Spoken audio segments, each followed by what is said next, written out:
Botonera. Estado-nación lo hemos definido en la clase anterior, ¿cierto?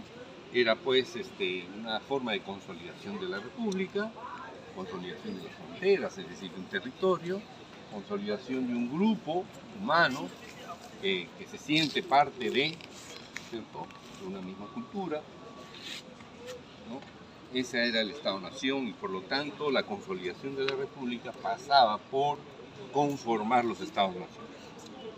Y por eso ¿por qué entra este término? Porque la arquitectura va a ser parte cultural de instrumentar el Estado-nación, ¿no?, a través de justamente la arquitectura peruana, es decir, hacer una arquitectura inspirada en el pasado de la arquitectura peruana. Entonces viene a formar parte del programa cultural, digamos, del Estado-nación. Por eso que es importante este concepto. El indigenismo es un término que aparece a inicios del siglo XX y en parte, fundamentalmente, se crea por la Revolución Mexicana, que estalla en 1911 y que estaba fuertemente apoyada en las culturas y los grupos originarios. Se apoyó mucho en ellos, invocó y surge un movimiento que se llamó indigenismo y que tuvo su origen, repito, en la Revolución Mexicana y que prendió mucho en el Perú por obvias razones, porque aquí también había una población originaria importante, con una cultura trascendente, milenaria, y por lo tanto también podía formar parte del Estado-nación. Y justo es los años 20 y el oncenio de Leguía, donde el debate sobre el problema del indio va a ser pues central, no es casual que eso ocurra, ¿no?, que viene en realidad planteándose como una consecuencia de la guerra con Chile.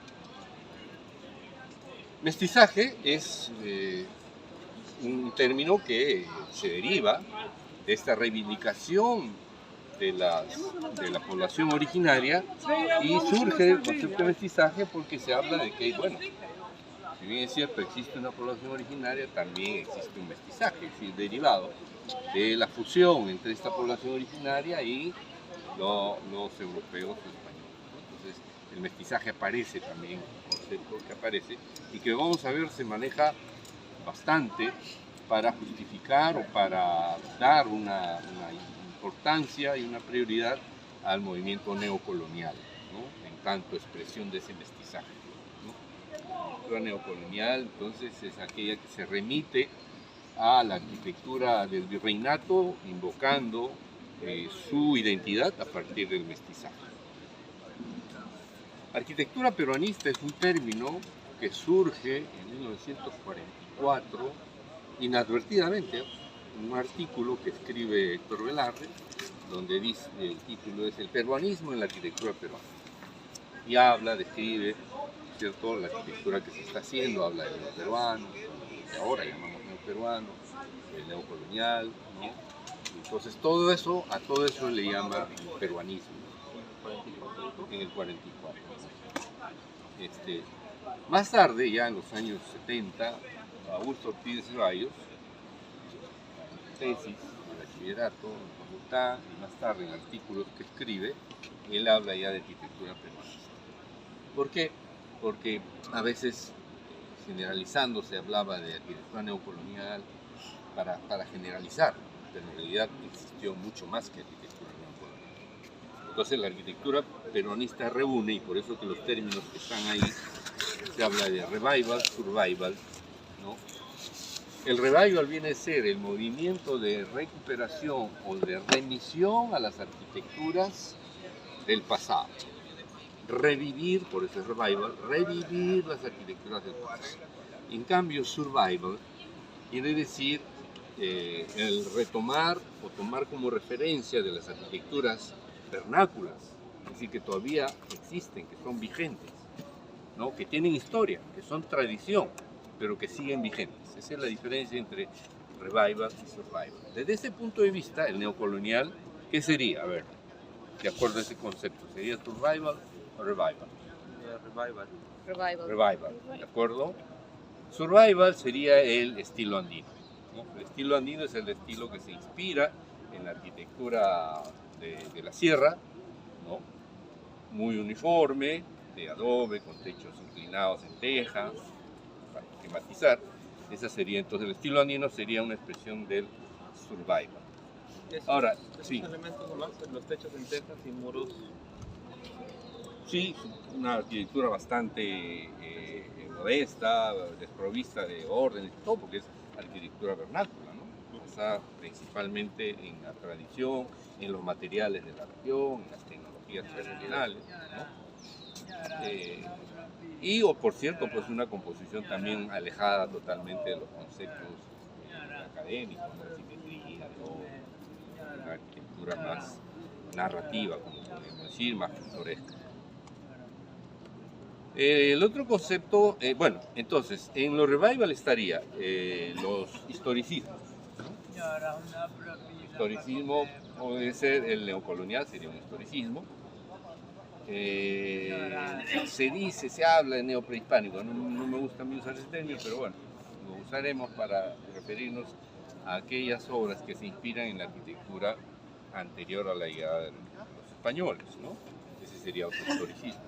En cambio, el neoperuano, que lo realiza y lo propone por primera vez el español Manuel Piqueras, pintor que es traído para trabajar en la Escuela de Bellas Artes que se crea en 1919, dice él, en realidad la arquitectura que se hizo en el Perú fue la fusión de la arquitectura española con la arquitectura, con la tradición, la mano de obra, la cultura local, lo que otros llamarían mestizaje, ¿no es cierto?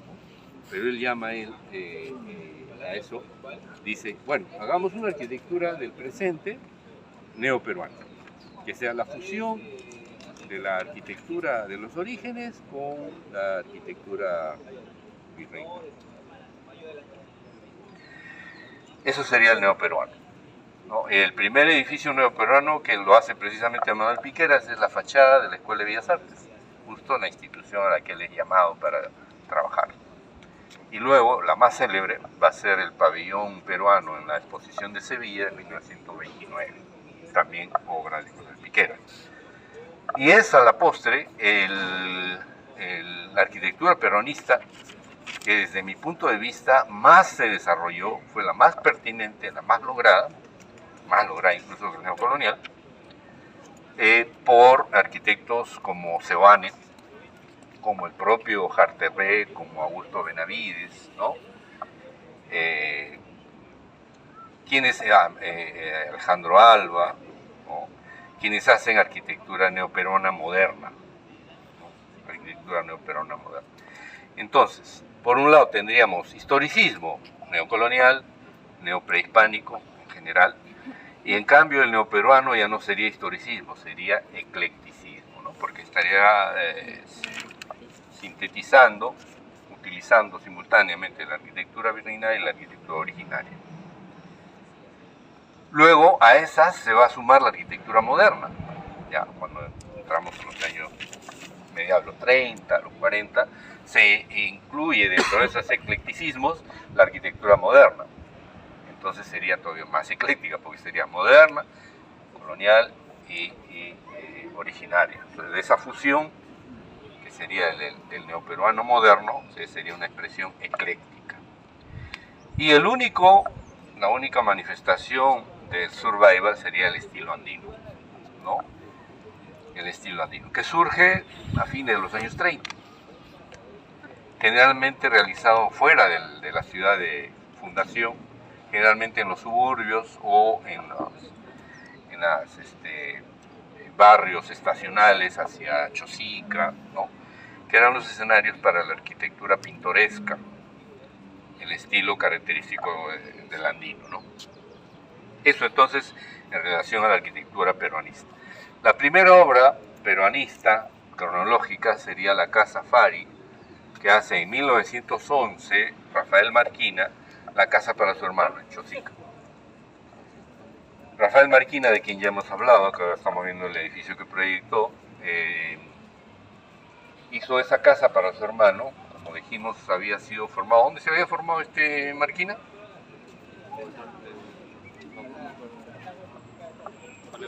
En Estados Unidos. Sí, ¿de dónde?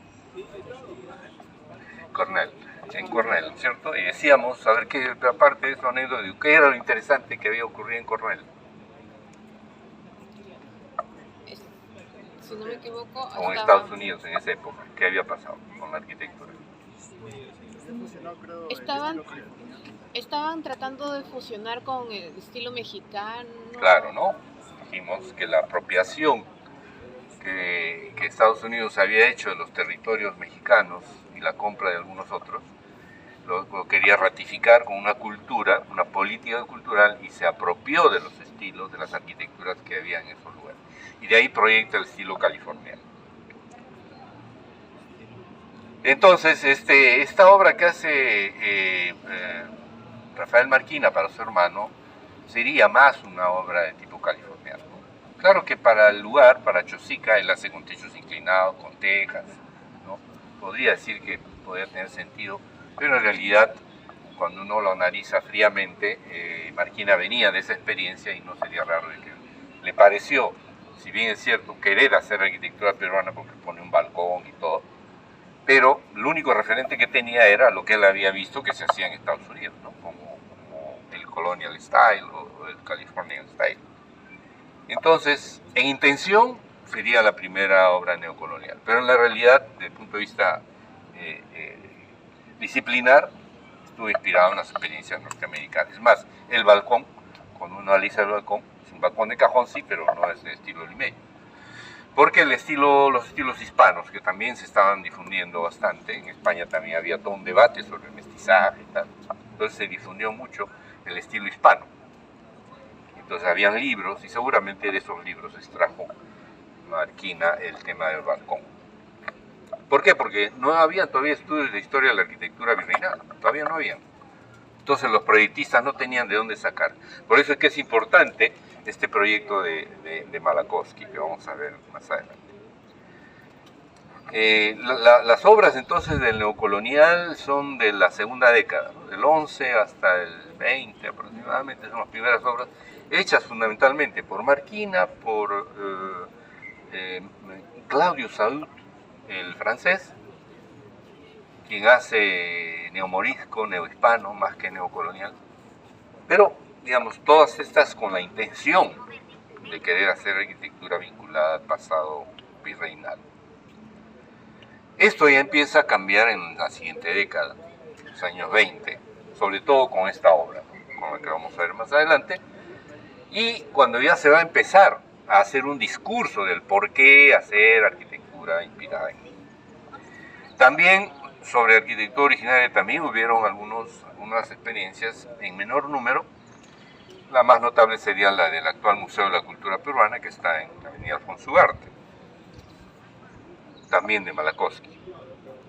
Entonces, el neoperuano, entonces, a través de la Escuela de Bellas Artes, la fachada, que se hace en 1924, podríamos decir que a partir de 1924 empieza el neoperuano, ¿no? Un movimiento ecléctico de la arquitectura peruanista. El 30 va a ser en realidad el momento de la apoteosis, donde ya empieza a tomarse en serio como una arquitectura alternativa, nueva, asociando no solamente una arquitectura con identidad, sino también nueva, asociando con lo nuevo, con lo actual, ¿no? Entonces ese giro es importante. Y la apoteosis va a venir ya del 39 en adelante, cuando Harter gana el concurso para remodelar estas dos portales. Y concluye el 52, cuando termina esa construcción nueva, y ya en un periodo más bien de crisis, ¿no? ¿Por qué? Porque a mediados del 45 está surgiendo ya el movimiento moderno. Y el otro término que aparece es el higienismo. El higienismo es un concepto ligado a la racionalidad, ¿no? Que se origina en Europa para enfrentar los problemas derivados de la revolución industrial, ¿no? La contaminación, las enfermedades, las aglomeraciones urbanas, entonces viene a una serie de prescriptivas para que las construcciones cumplan una serie de características de higiene, ¿no? Para evitar las enfermedades. Es un concepto que irá asociado, ¿no es cierto?, a los cambios, a lo moderno, a lo actual, y el higienismo como un componente de lo actual, de lo moderno. Listo, eso entonces como conceptos de hoy día.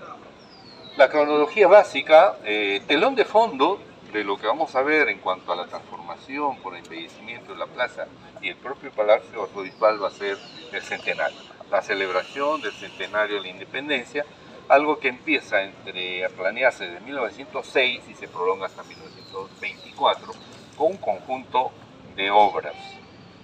Una de ellas va a estar aquí, como la vamos a ver, va a ser la realización del paseo 28 de julio que vi ahí, donde está actualmente el pasaje Olaya, que siempre existió, el callejón de Petateros se llamaba, pero era un auténtico callejón, pero que apenas una estrecha calle, que dividía esta manzana que formaba el Palacio de Gobierno en dos, pero la idea del paseo era irse hasta lo que hoy en día es la Plaza San Martín, o sea, era dividir todas las manzanas que van de aquí a la... Ese fue uno de los proyectos del centenario, que no se realizó, pero que sí tuvo impacto como lo veremos. En 1903 se hace el concurso para cambiar el Palacio de Gobierno. El proyecto ganador de Émile Robert, el francés, que también proyecta el Congreso, el Palacio Legislativo, sienta las bases de lo que después va a ser el actual Palacio de Gobierno, cambiar totalmente, reemplazar el Palacio de Herencia Virreinal por una arquitectura académica europea. En 1906 es la propuesta para este paseo 28 de julio. En 1907, aquí, se propone el alineamiento de la Iglesia del Sagrario. La Iglesia del Sagrario, esta que está aquí entre el Palacio Arzobispal y la Catedral, es la Iglesia del Sagrario, que estaba sobresaliente, que sobresalía unos 2 metros hacia adelante.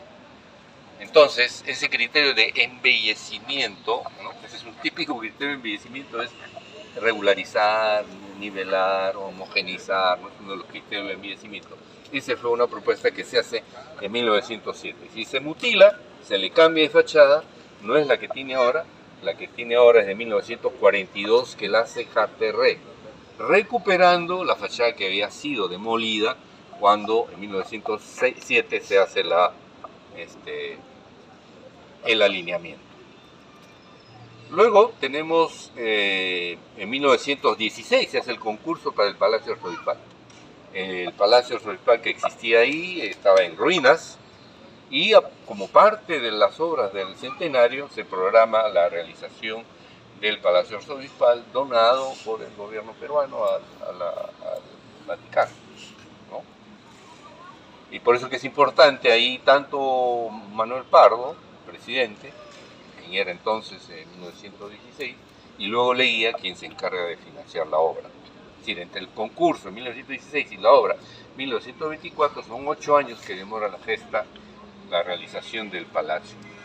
Lo importante es ver que entre el proyecto que hace Malascocki en un concurso que gana en 1916 y lo que se hace, no varió. O sea, eso quiere decir que ya Malascocki en 1916 tenía una propuesta bien clara para lo que fue el Palacio Arzobispal. En 1917, ahí en esa esquina donde está el pasaje Olaya, se hace la Casa Oeste. Lo que actualmente está sin balcón, eso sería la Casa Oeste. Proyecto de Claudio Saúl, quien hace esa obra, y por favor remítanse a su, creo que ya podemos ir pasando, viendo, vean ahí en su PPT, está la Casa Oeste, y van a ver que cuando se hace, o sea, imaginemos que estuviéramos frente a los portales originales, bueno, originales del siglo XIX, fueron remodelados en el siglo XIX, y de pronto aparece ahí un edificio que lo duplica en altura, los portales, que cambia la altura de las arquerías, ¿no? Entonces rompe totalmente la unidad que tenían los portales. Entonces, si bien es cierto, ahora el ingreso al pasaje Olaya es abierto, pero en la época el callejón de Petateros no estaba abierto, era continuo. Simplemente era un arco a través del cual se atravesaba, y ahí tiene usted la foto en el PPT, se pasaba al callejón de Petateros. Entonces esa obra fue importantísima, porque si bien el concurso del Palacio fue el 16, la obra recién fue el 24, pero la primera gran transformación que se hace en la Plaza de Armas va a ser ahí, con la Casa Oeste. Y va a originar una tremenda polémica. Ahí es donde se va a dividir entre los que querían que se conservara la ciudad, la plaza como era, y quienes decían, no, ha llegado el momento de que cambiemos la plaza. Ahí empieza el debate sobre el embellecimiento de la Plaza de Armas como un proyecto colectivo, ¿no? Un debate colectivo. Y repito, en lo que hace pues la Casa Oeste es una gran irrupción.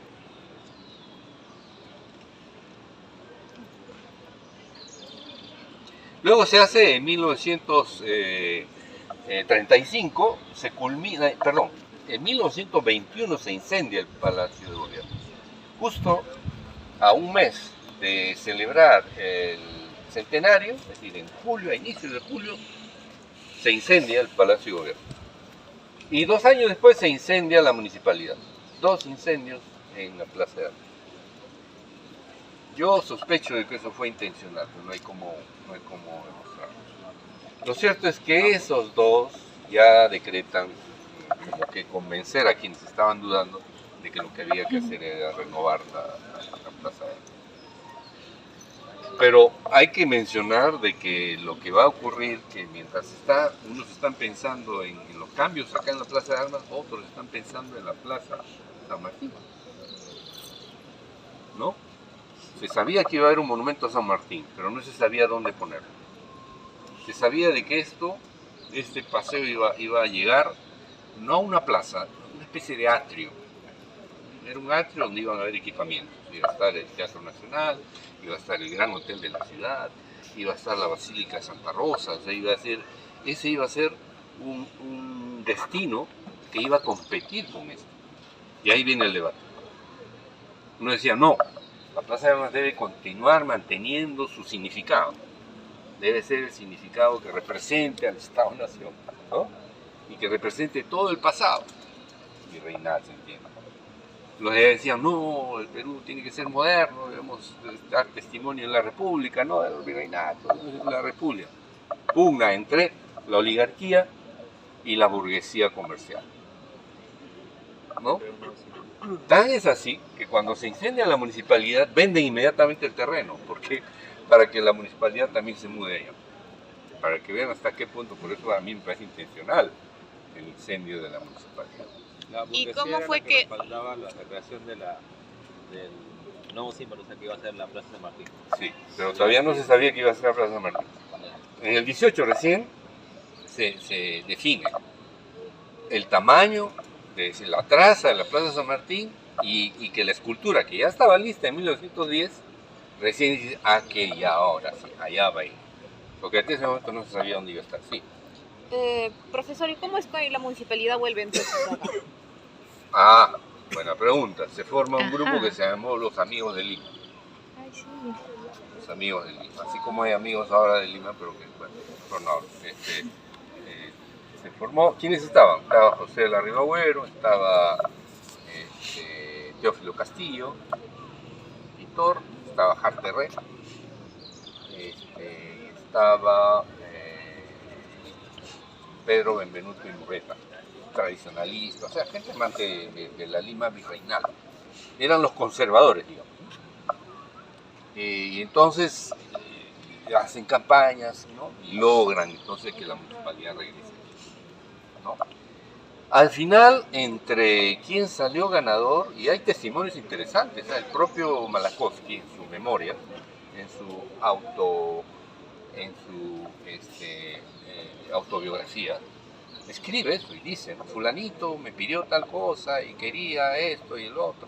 O sea que no estoy diciendo suposiciones, ¿no? Él habla que habían 2 bandos, habían los coloniales, lo dice él, y habían los afrancesados, no sé cómo le llaman, ¿no?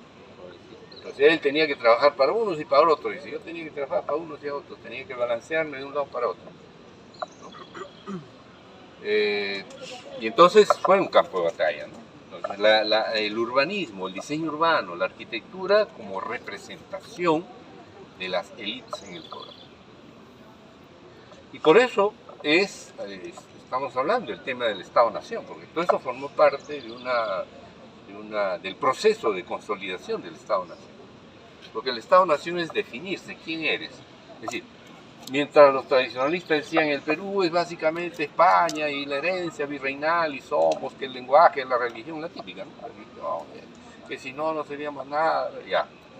Y los otros decían, sí, está bien, pero eso ya pasó. Ahora nosotros, el capitalismo, el avance, la modernidad, eso es lo que debemos ser. Y por otro lado estaban los indigenistas, ¿no? El discurso antihegemónico, el discurso alternativo. Quienes estaban Mariátegui, estaba La Torre, que planteaban un discurso alternativo, pero que no eran la élite, pues no eran parte de la élite. Quienes manejaban el poder y todo era quienes decidían qué se hacía, ¿no? Entonces este incendio, como digo, de hecho ya pues imaginemos que estaba determinado de que eso iba a cambiar, que eso ahí también iba a cambiar, y entonces por eso es que cuando se inaugura este edificio, Harta reaprovecha y dice, vamos a hacer una propuesta para cómo debe cambiar, y hace un dibujo de cómo debían ser estos dos frentes. Y que a la postre le sirvió después para ganar el concurso en 1939, es decir, pasan 15 años, y 15 años finalmente se decide, ok, vamos a cambiar estos dos frentes. Entonces estos dos frentes en esa propuesta de Harta Re junto con José Álvarez Calderón hacen esta propuesta y es lo que vemos ahora, ¿no? Entonces vean, para resumidas cuentas, el embellecimiento supuso, en primer lugar, cambiar todas las edificaciones. ¿Qué es lo único que queda de la virreinal? La catedral. Hemos dicho que ya la fachada del Sagrario también ha sido cambiada, pero bueno, el edificio está. El Palacio Soifal es nuevo. La Casa del Oidor es lo único que queda de arquitectura doméstica virreinal, ¿no? La de la esquina, la Casa del Oidor. El Palacio de Gobierno nuevo, todos frentes son nuevos. Esa plazuela, que se hizo con el nombre de Plazuela Pizarro, para reubicar a Pizarro ahí, porque Pizarro estaba acá en el atrio, y se lo reubica y se crea esa plazuela, fragmentando la manzana de donde estaban los correos, ¿cierto? ¿Ya? ¿Y qué se crean? Se abren estos pasajes. Se amplía el callejón de Petatero para dar lugar al Paso Olaya y se abre el pasaje Santa Rosa y el pasaje Correo. Es decir, modificación de la traza. La propia arquería de escribanos también se atrasa, con la finalidad de alinearse hacia la línea de la unidad. Entonces son cambios radicales, pero que no se perciben. Uno de acá dice, sí, bueno, sí, la plaza virreinal, pero hay cambios de escala. O sea, el hecho que el Palacio de Gobierno se retire del alineamiento que conformaba la plaza, creando ese atrio, le cambia de escala la plaza.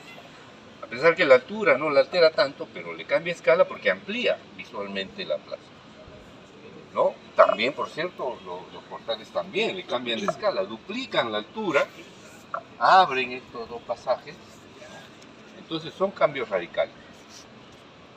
Como digo, en el PPT yo hablo de los bordes, ¿no? Este sería el borde religioso, ese de ahí sería el borde político.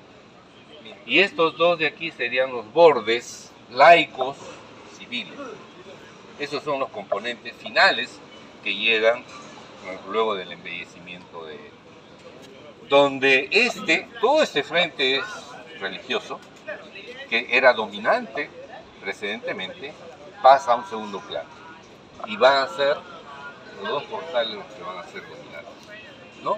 Y se va a afirmar la presencia del poder político con un edificio que al alejarse, al crear un atrio, se convierte no en parte de la plaza, que era lo que ocurría antes, sino en un espacio propio, con identidad propia, con presencia propia, y entonces el significado de la plaza cambia. Eso es importante. Entonces, en el embellecimiento, lo que se logró, de las varias cosas que se logró, fue una resignificación. Entonces nos vamos a ir ustedes tienen una matriz, ahí les he colocado una matriz, donde ustedes pueden, al llenar esa matriz, poder evaluar cualquiera de los casos que hemos visto, ¿no?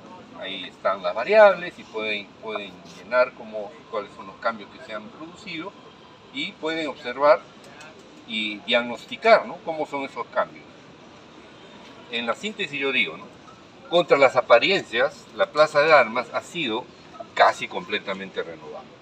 El espíritu conservador con el que se hizo le dio un carácter tradicional, ¿no? Es decir, el neocolonial del Palacio Arzobispal, el neocolonial moderno de los dos portales de escribanos y botoneros se imponen al internacionalismo del Palacio de Gobierno, ¿no? Entonces, el carácter finalmente que ha asumido la plaza con esta renovación es de un carácter más bien predominantemente tradicional. El conjunto de obras de distintos autores, y a lo largo de casi todo el siglo XX, los cambios empezaron a hacerse en el siglo XIX, regularizando los portales, constituye un producto colectivo, como fue también con la Plaza San Martín. Igual, cuando uno ve quiénes son los autores de los edificios de la Plaza San Martín, ahí también hay varios autores, y fueron hechos en el tiempo, en décadas. Pero son excelentes demostraciones de cómo se puede construir espacios de esta calidad, de esta trascendencia, con proyectos colectivos. Y en el que los portales, pues, con su presencia, su alcance, el alcance de las intervenciones, su dimensión, le dan el carácter, ¿no?, le dan este sentido de unidad. A pesar que cuando ustedes ven, aparentemente son iguales, pero en realidad no son iguales. Ustedes observan, no son iguales. Hay diferencias. Sí hay un patrón. Requerías un primer piso, balcones, aterrazamiento, eso es el concepto general. Pero cuando ustedes ven en detalle se van a dar cuenta que los 4 volúmenes son diferentes, ¿no? Y esa es la gran enseñanza del sistema académico, ¿no? Una capacidad para construir espacios jerarquizados con un carácter unitario aparente, pero con una diversidad también. Lo que vamos a observar también para analizar el Palacio Arzobispal. Se consiguió resignificar este espacio, es decir, en orden de importancia, el espacio fue político, laico, y lo religioso pasó a un segundo plano, que es un poco, digamos, lo característico de la modernidad, ¿no?, la secularización de la sociedad, ¿cierto? Entonces, de alguna manera, lo ocurrido acá cumple ese requisito, ¿no? El hecho de que hayan mandado la estatua de Pizarro, o sea, a un y como que una muestra de que la idea de progresismo primó sobre la nacional. Ahí hay una ambigüedad, que pasó lo mismo cuando uno ve ahora a Pizarro. ¿Sabe dónde está Pizarro ahora? Anda a buscarlo ahí al Parque de la Muralla, y si lo encuentras te doy un premio. O sea, hay todo un debate, pues, y ese es el mismo debate, el tema del Estado-Nación. Hay los prohispanistas, los proindigenistas. Dentro de los mismos tradicionalistas habían prohispanistas. Claro, entonces no hay acuerdo. Ese es nuestro gran problema en el Perú, que no nos ponemos de acuerdo, cada uno se parapeta en su rincón y... Claro, porque los mismos burgueses habían como que posturas más afrancesadas y inglesas.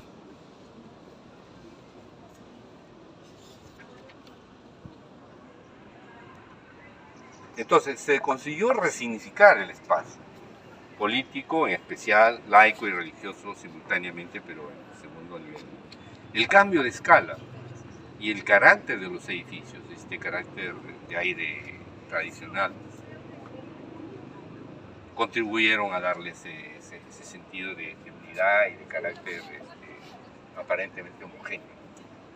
Entonces, esta es una gran realización de la primera mitad del siglo XX, ¿no?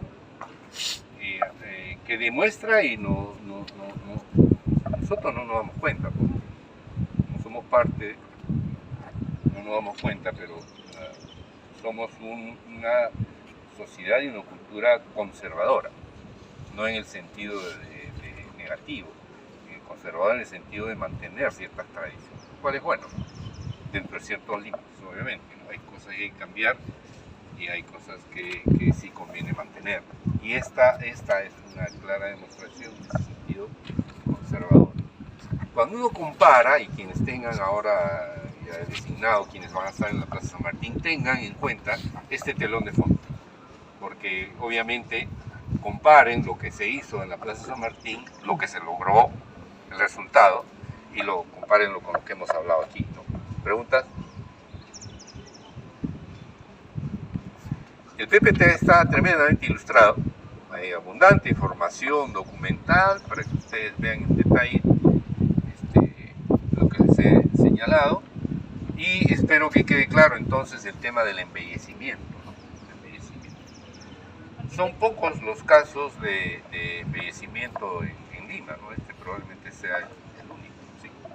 La matriz que creo que se refería a parte del embellecimiento está como muy borroso. Sería bueno si nos puede mandar este texto está en está en todo el PPT. ¿Ya? Okay. Lo que me interesa que se fijen es el contenido de la matriz, los parte indicadores, las variables, eso me interesa. Ya, ok. Pero el texto que está escrito ahí está contenido en todo el PPT, porque narra lo... ¿No hay preguntas entonces? Sobre la influencia académica, o sea, ¿qué conceptos más o menos? O sea, ¿había una idea homogénea sobre lo...? El academicismo tenía reglas muy claras, ahí no habían dudas. Eventualmente las dudas vienen con el eclecticismo. Es buena tu pregunta. En 1903, Teodoro Elmore escribe un preocupante artículo en Mundial, ¿no? Y él señala eso, está muy preocupado, porque dice, ahí se están haciendo arquitecturas nuevas, ¿no? Donde mezclan los estilos, y ya no hay normas, ya no sabemos qué cosa es bueno, qué cosa es malo. Fíjense ustedes, y dice, es necesario que traigamos a un arquitecto europeo para que nos diga lo que es bueno y lo que es malo, para que vean el desanclaje. ¿Está bien? Es decir, expertos, ¿no? Sistemas expertos, un arquitecto, hay que traer un arquitecto. Y las señales simbólicas, la prescriptiva. La prescriptiva del academicismo es una típica señal simbólica.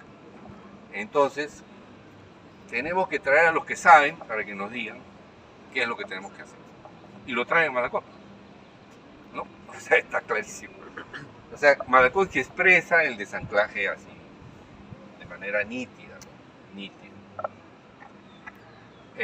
Bueno, entonces, Teodoro Elmore, ¿quién es Teodoro Elmore? Teodoro Elmore es el primer arquitecto peruano que se graduó con el sistema por experiencia, ¿no? Estamos hablando de un arquitecto del siglo XIX, un arquitecto que trabajó en las obras públicas, y como todavía no había escuela de ingenieros, en la norma se establece de que una manera de poderse graduar de profesional ingeniero o arquitecto era trabajando en las obras. Entonces da una norma, todo, él cumple todas las normas y se gradúa como arquitecto.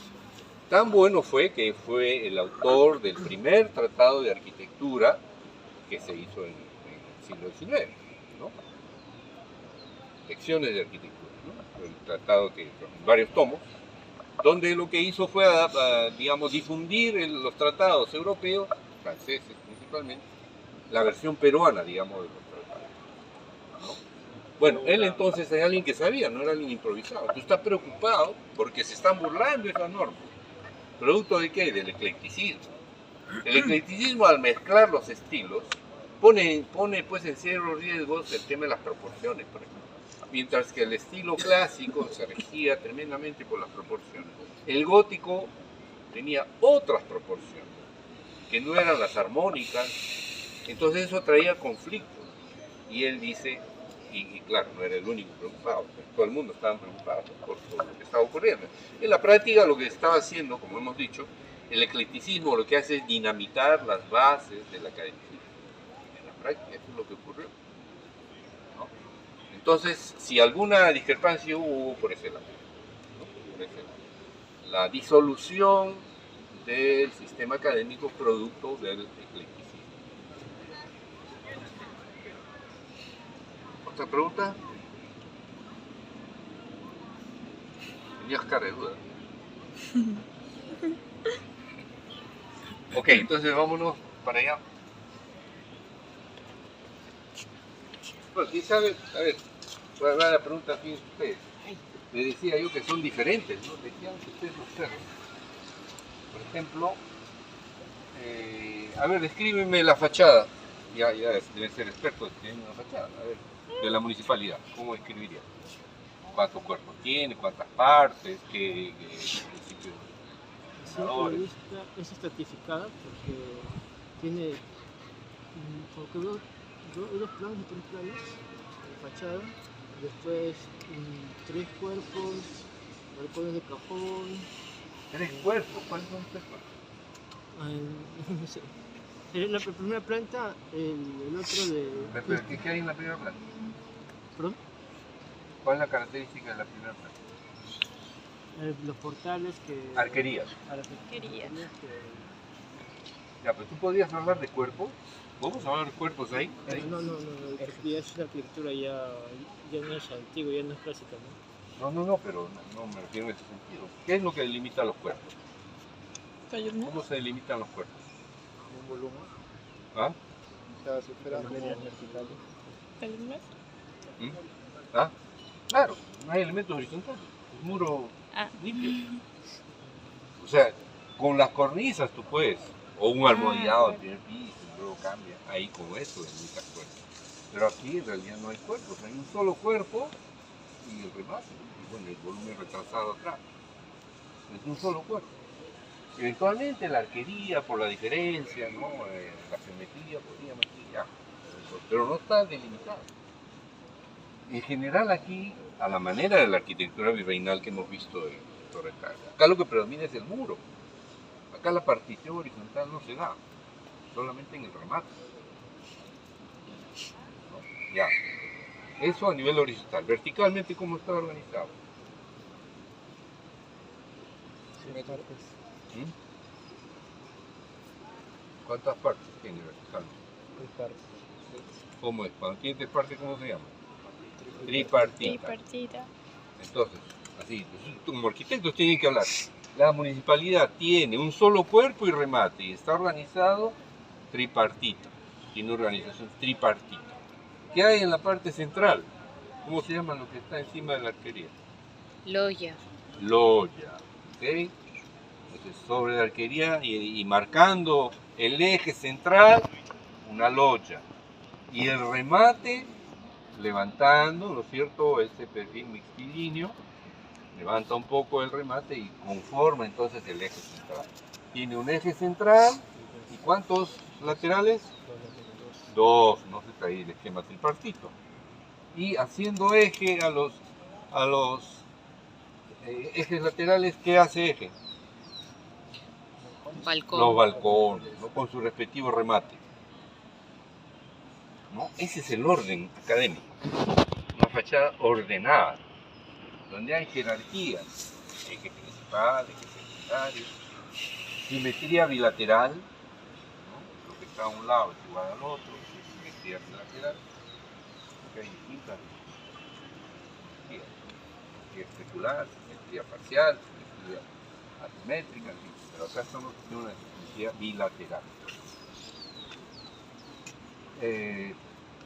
Ustedes dirían, acá este es un lenguaje totalmente figurativo, es más abstracto que figurativo, o es figurativo abstracto, ¿qué dirían?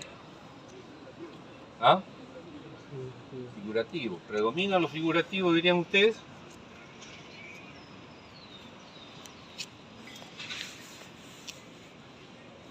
Las formas son muy puras. Los muros tienen peso, ¿no? Sí. Tienen presencia. Y los vanos también, los vanos son limpios, no tienen... Entonces, si bien es cierto, hay una carga figurativa en los balcones, en la crestería que remata que hace el remate, y los balcones, y la loya, pero todo el resto es desnudo. Entonces como que hay mixto, ¿no? Yo diría que es mixto. Tiene lo abstracto y lo figurativo. Y por eso es que podríamos decir de que este es un neocolonial ecléctico, porque tiene de moderno también, ¿no? Por la abstracción. La arquería, cuando uno observa la arquería, se ve la proporción, por ejemplo, de la arquería. No es una proporción de una arquería virreinal, es una arquería de concreto armado. Es otra proporción, no tiene esa plasticidad característica de los virreinales. Entonces, hacer esta arquitectura no era fácil, ¿no? O sea, ese es el gran mérito de dejar terreno. Haber hecho, con Álvarez Calderón, haber hecho 2 tramos de la Plaza de Armas, inventar una fachada, es un acto creativo, un desafío, ¿no? Por supuesto que le cayó duro, ¿no? Mucha crítica, quizá por lo tardío de la obra, ¿no? Ya la obra tenía cierto el concurso del 39, pero en realidad se empezó a ejecutar el 42 y se prolongó hasta el 52, en 10 años. Primero se hizo la municipalidad, luego se hizo esto, luego se hizo esto y esto. ¿Por qué? Porque como era una obra sobre propiedad privada, ¿no? Todos esos son predios privados, ¿no? Entonces lo que predominó, y eso es una cosa importante que ahora no se puede hacer. Entonces, sí, ¿cómo en qué modo sí se puede hacer, no? Que la autoridad municipal determine de que todos tienen que respetar esa fachada y que todos tienen plazo para que en tal año, por supuesto no se cumplió porque son muy optimistas, tomó mucho más tiempo de lo que pensaban, pero era lógico porque cada quien estaba poniendo de la suya, ¿no? Para hacer un proyecto de la ciudad, pero se logró, ¿no? Entonces observen las diferencias entre la municipalidad y el Club de la Unión, ¿no? Las semejanzas no es difícil advertirlas, las diferencias, ¿qué diferencias hay?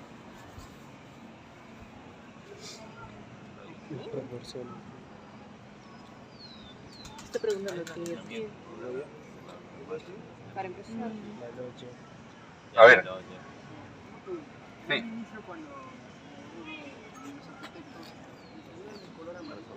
No, ese es de ahora.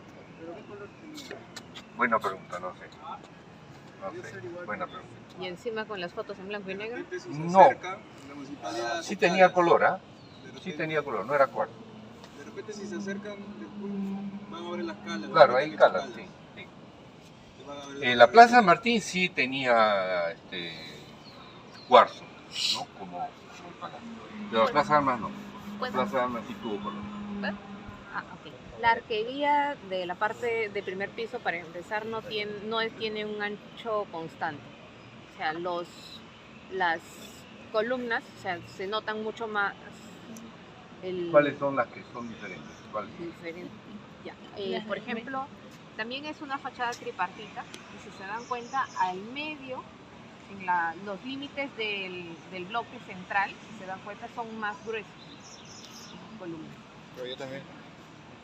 Notablemente más gruesos incluso que el otro lado, para empezar.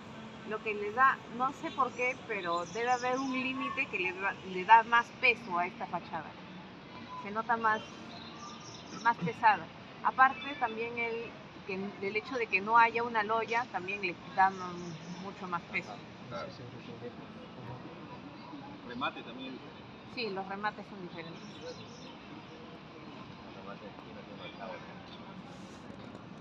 Mucho más pesado. Los balcones sí son similares, ¿no? Sí, los balcones sí son similares. Hacer nomás esos balcones, si se dan cuenta, son distintos a esos. Fíjense, la escala de esos balcones ni ahí están trabajados a escala. Estos acá son diferentes. Primero porque son el tema central, acá no hay loya, ¿no? Ni esa suerte de fachada, ¿no? Pero el cuerpo del Club de la Unión. Acá los temas son los balcones. Y el de la derecha es diferente al de la izquierda. Y la escala es diferente, La esquina. ¿no?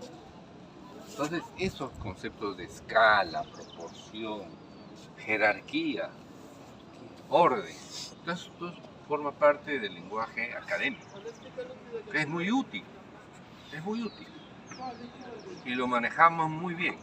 Ahora cuando analicemos la planta del Palacio Sovispal, se va a dar cuenta que eran unos capos que manejaban el tema de la función interior y cómo podían controlar el orden exterior. El interior era muy complejo. Si ustedes observan la planta en detalle del Palacio Sovispal, es una planta compleja. Pero cuando vemos el exterior hay un orden, ¿no?, que hay capacidad para resolver respecto de la complejidad y la heterogeneidad del interior. Porque uno diría, a ese orden de acá debe haber un interior también bien ordenado, ¿no? Y cuando ustedes ven, es una fachada que tiene sus diferencias, porque responde a un programa con ambientes de tamaño diferente, con funciones diferentes, ¿no? Pero uno externamente ve un orden que pareciera que todo adentro es ordenado, ¿no? Entonces, eso es una destreza. No se da todavía eso de la forma que sería la función, que se buscaba mantener una homogeneidad. No, acá había como que, acá, por eso que se habla un poco esquemáticamente, ¿no?, que la arquitectura premoderna, ¿por qué se dice que era a priorística? Porque se definía a priori cómo debía ser el exterior. Eso estaba definido. El volumen general debía ser así, como vamos a ver acá. Lo exterior estaba definido ya. Y luego se definía el interior, sujeto a ese exterior. Por eso se dice a priorista. En la moderna es al revés. ¿Cómo es la función? ¿Qué hay adentro? Y de ahí eso sale para afuera. En los inicios. Después ya hubo mayor libertad. Bueno, vamos a ver.